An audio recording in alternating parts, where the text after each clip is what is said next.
kami akan membahas video mengenai sel. Perkenalkan, nama saya Nyayu Anissa Gustanti.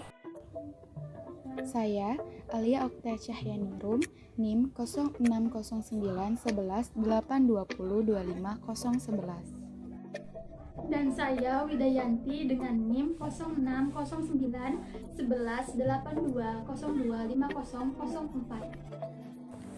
Tujuan pembelajaran 1. Untuk membandingkan struktur sel prokaryotik dan sel eukaryotik. 2. Untuk menunjukkan organel-organel sel melalui pengamatan gambar sel hewan, sel tumbuhan, dan bakteri. 3. Untuk mengetahui tahapan reproduksi pada virus. Sel merupakan kumpulan materi paling sederhana yang dapat hidup dan merupakan unit penyusun semua makhluk hidup sekaligus unit struktural terkecil dari organisme hidup. Sel mampu melakukan semua aktivitas kehidupan dan sebagian besar reaksi kimia untuk mempertahankan kehidupan berlangsung itu terjadi di dalam sel. Sel adalah unit struktural terkecil kehidupan organisme. Ada dua macam sel, ada prokaryotik dan sel eukaryotik. Keduanya ini dibedakan berdasarkan ada atau tidaknya membran inti sel. Contoh sel prokaryotik adalah bakteri. Contoh sel eukaryotik adalah sel hewan dan sel tumbuhan. Sel tumbuhan memiliki dinding sel sehingga bentuknya kaku, sedangkan sel hewan tidak memiliki dinding sel.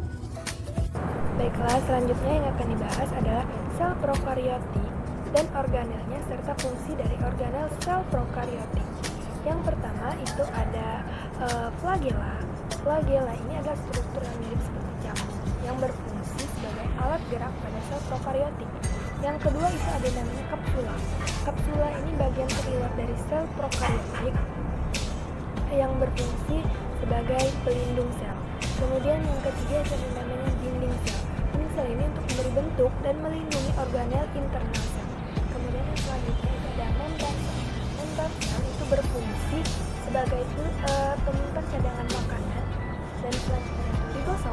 Ribosom itu berfungsi untuk melakukan translasi dalam sintesa protein yang mengubah kode genetik DNA menjadi protein. Kemudian ada plasmid. Plasmid ini berfungsi membawa sifat non esensial dari DNA. Kemudian ada pili. Pili berfungsi sebagai tempat masuknya materi genetik selama perkawinan. Dan terakhir nukleot itu adalah wilayah sel yang tipis, transparan, dan berisi DNA primer. Baiklah, selanjutnya yang akan dibahas yakni organel dari sel eukaryotik dan juga fungsi-fungsi. Sel eukaryotik ini lebih ke sel hewan ya, atau sel tumbuhan. Nah, pertama organel yang pertama itu ada namanya membran sel, merupakan bagian terluar. Dan kemudian yang kedua itu ada sitoplasma, materi yang mengisi sel antara inti dan saroplasma. Yang ketiga ada sitosel, itu adalah rangka sel yang tersusun atas 3 jenis serabut. Selanjutnya ada retikulum endoplasma, adalah organel yang tersusun oleh membran yang terbentuk seperti jalan. Kemudian ribosom. Ribosom ini merupakan struktur paling kecil yang tersuspensi dalam sitoplasma dan terdapat di sel eukaryotik maupun prokaryotik. Kemudian ada badan Golgi. Badan Golgi ini berfungsi untuk mengangkut protein lemak di dalam sel. Kemudian ada lisosom. Lisosom merupakan membran kantong kecil berisi enzim hidrolitik yang disebut lisosom. Kemudian ada badan mikro, adalah organela berukuran kecil berisi enzim katalase dan oksidase. Ada juga mitokondria. Itu adalah organel yang terdapat pada sitoplasma dan menghasilkan energi untuk sel.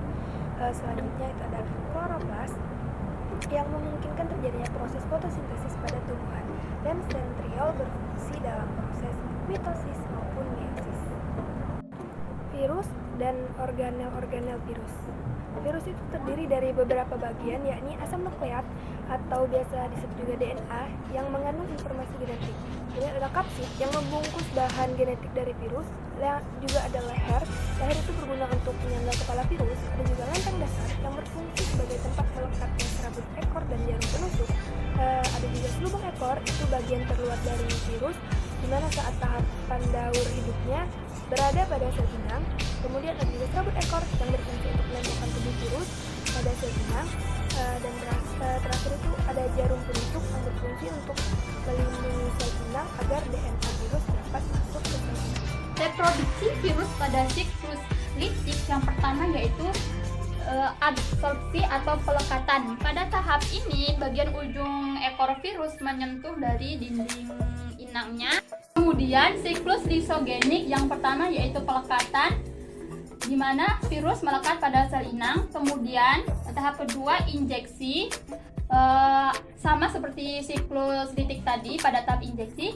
Yang ketiga yaitu tahap penggabungan. Kesimpulannya, sel merupakan tingkatan struktural kehidupan terendah yang memiliki seluruh sifat kehidupan seperti reproduksi, pertumbuhan dan perkembangan, pemanfaatan energi, respon terhadap lingkungan, homeostasis atau pengaturan tubuh, dan adaptasi terhadap lingkungan di sekitarnya. Di dalam setiap sel, keteraturan kehidupan diatur pada tingkat molekuler. Ada dua pendapat yang menyatakan virus adalah makhluk hidup karena mampu bereproduksi walaupun di dalam sel inang, dan termasuk makhluk tak hidup karena tidak memiliki dinding sel, membran, sitoplasma, inti, dan organel sel.